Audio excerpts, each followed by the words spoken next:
magpapangat tayo ng bangos. Pre-pangat na bangos, parang sinigang, hugas isda, hugas, bigas yung ating gagamitin. Ayan yung talbos ng kamote, kamatis, sibuyas, at saka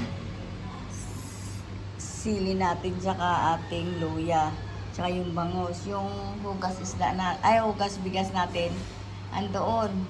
Mamaya ilalagay natin, mag-i-slice na pero ang kakaibahan dito, kakaiba talaga to kasi ipiprito ko yung ating bangos. Tatanggalin natin muna ito yung ating sibuyas, kamatis.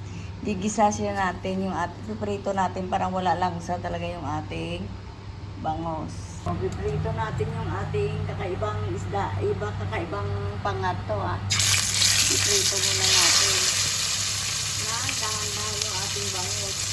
Para pag nilagay ko ng talbos ng kamote at kamatis, lalagay ko na lang yung bangos.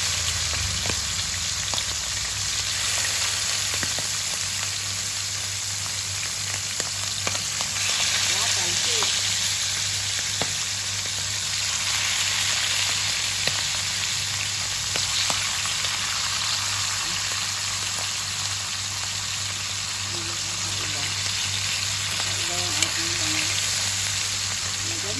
Balikan natin. Yung hugas, bigas natin kakaiba talaga. Bigas talaga to. Magsisigang tayo pero pangat siya kasi kamatis na nilalagay natin dito sa ating nilalagay natin ng kamatis yan. Balikan natin. Pwede na natin lagay yung ating luya. Tapos yung sibuyas. Siyempre yung kamatis. Yung mapakuhin. Ayan. Siyempre hindi mo wala dyan yung ating kasi nayaman talaga ito yung kamatis natin. Madurog talaga. Yung talagang, ayan talagang mawala. Tataki pa natin maya-maya yan. Tingnan mo, kakaiba to. Hugas, bigas yung ating pinang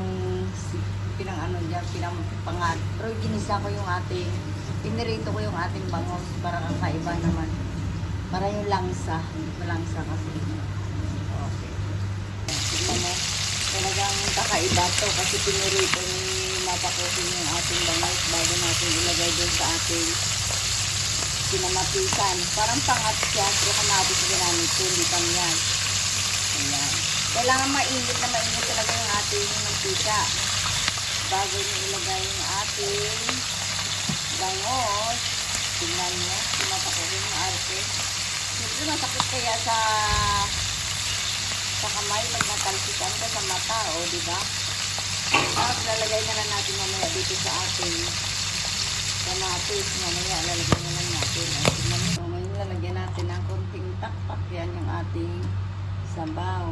Siyempre lalagay na natin yung ating bangos, diba? Ang galing ni Mapa Cooking, talaga hindi nadurog yung ating isda. Ganyan nakasimple ayan, di walang langsa, di ang sarap ng kain natin.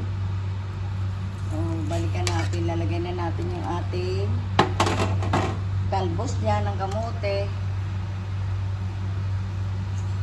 Siyempre hindi mawala yung ating asin, dadagdagan natin ng konting asin. So okay na yan. Pwede na natin lagay yung ating talbos ng kamote. Diba? Ganyan nakasimple magluto si mapakuhin ng ating ulam. Diba? Sabit lang. Wala pa parang iprito mo lang talaga. Pag nagprito kayo ng bangus natin, talaga siguraduhin nyo na talagang mainit yung ating kawali. Kasi pag hindi mainit, sigurado katakot-takot na talsik ang abutin natin. Yan, lagyan natin ng sili yan. Okay na yan. Diba? Ganyan lang kasimple pangat. Pangat naman na kasimple lang, diba? Nilagyan natin ng hugas bigas.